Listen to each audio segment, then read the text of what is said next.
Welcome back to the GSMC Golf Podcast presented by the GSMC Sports Network. I'm your host, Garrison McDaniel, and we're getting right into our second segment, Thursday's Leaderboard and how it shaped up. But before we get into that, I would love to remind you guys that if you want to help support the show in any way, maybe you have a question or a comment for me to read out loud live on air, go ahead and use the tips and donations link at gsmcpodcast.net. That is the easiest way for me to be able to read out your questions and comments live on air. But as I say that, we're going to get right into our second segment of the night, talking about Thursday's leaderboard, how it shaped up.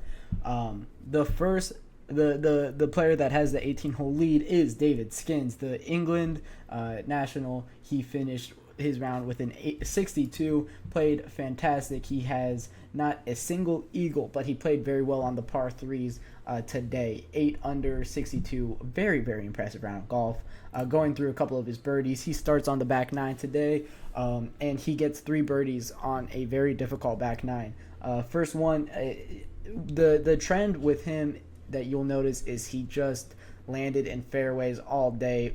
His first birdie is on a par 4, lands in the fairway, easy shot to the green, sticks it within, let's see how far away he was from the pin. Sticks it within 5 feet and sinks it for birdie. His next one is on the par 5, 17. We talked about how this is another hole you got to capitalize on, and he does. He drives this one 356 yards downhill, downwind. It goes that a little bit extra, and he got that to carry that little bit extra.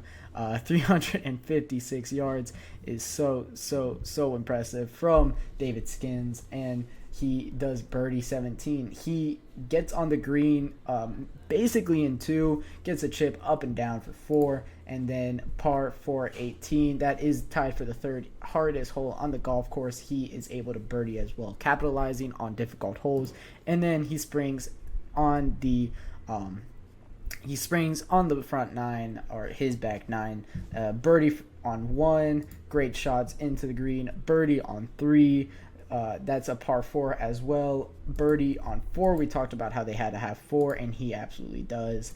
And then 5, birdie, 302-yard drive, almost drives the green for an eagle, however doesn't, gets up and down for our birdie. And then the par 3, 8th, he sinks a, what is that, a 20-footer to go 8 under for the day, and finishes his back 9 turning in a 30 on the scorecard.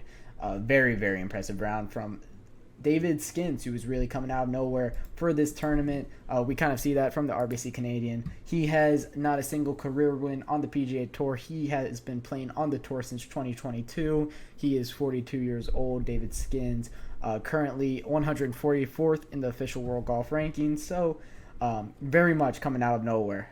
David Skins is. I think he came from, if I'm not mistaken, he came from the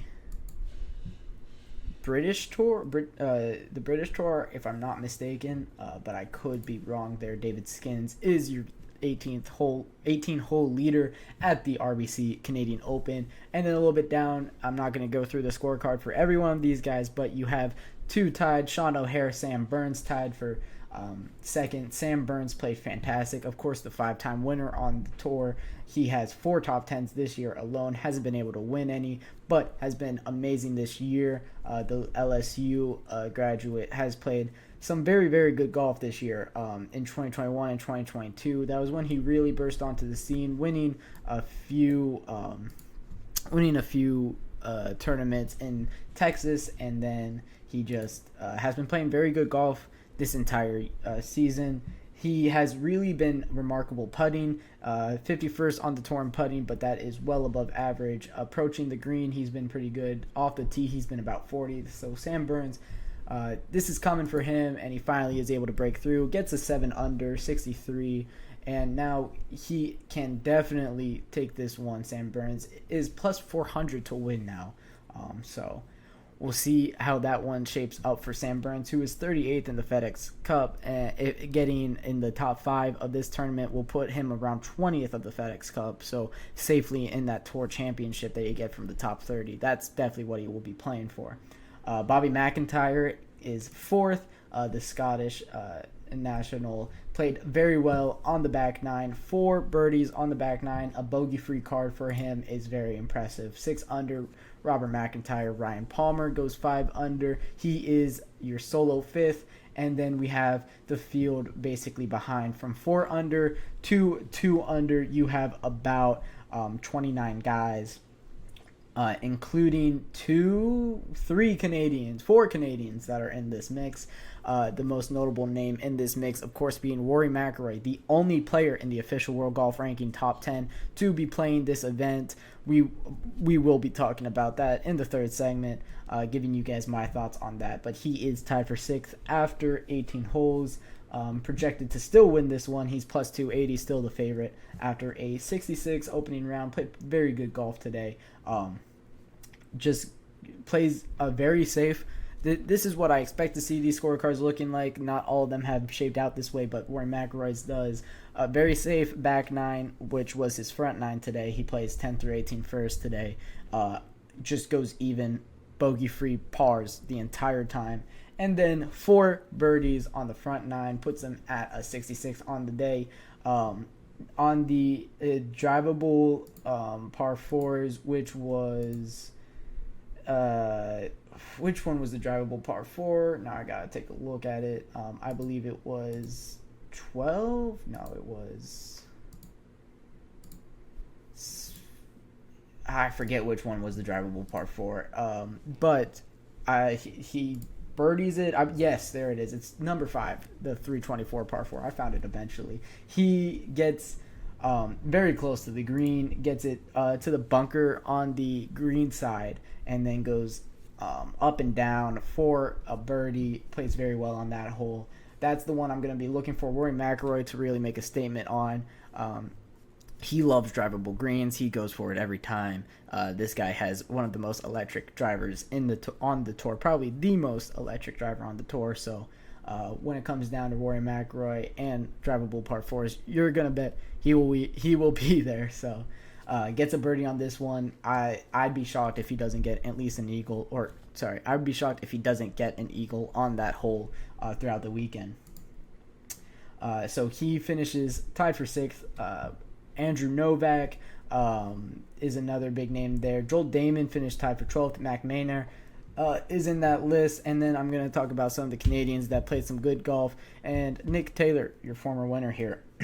But the first Canadian on the leaderboard, David Hearn. Of course, we're at the RBC Canadian Open. I talked on Tuesday how much it means for those members on the PGA Tour. Nick Taylor, after his win last year, said, "We've been circling this one since junior golf." They all want to win this one. So David Hearn is your leader of the Canadians at 3 under.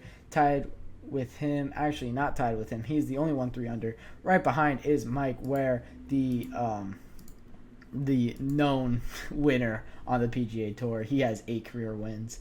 Of course, winning the Masters in 2003. He hasn't won since 2007. So seeing his name this high up on the leaderboard is definitely very fun for him. Mike Ware, 2 under, you can definitely make a charge. He's not out of this one yet.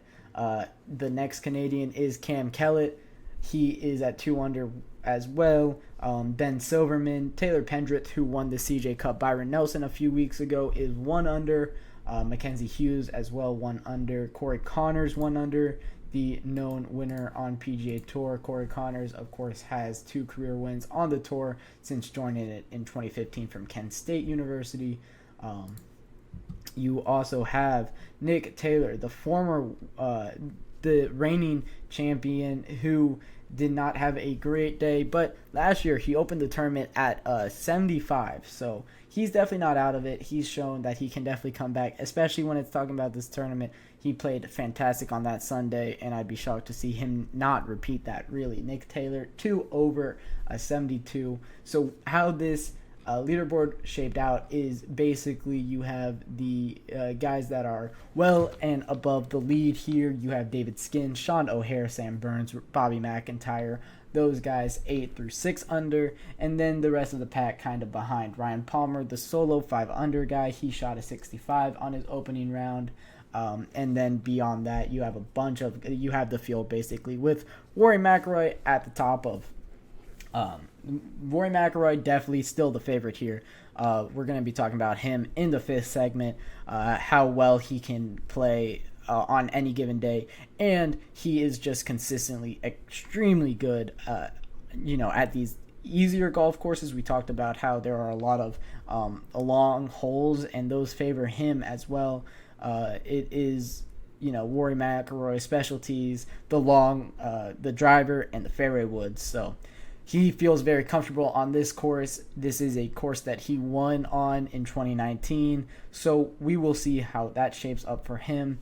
But with that being said, that'll wrap it up for talking about Thursday's leaderboard. I'm excited to see what the next 3 days hold for these golfers.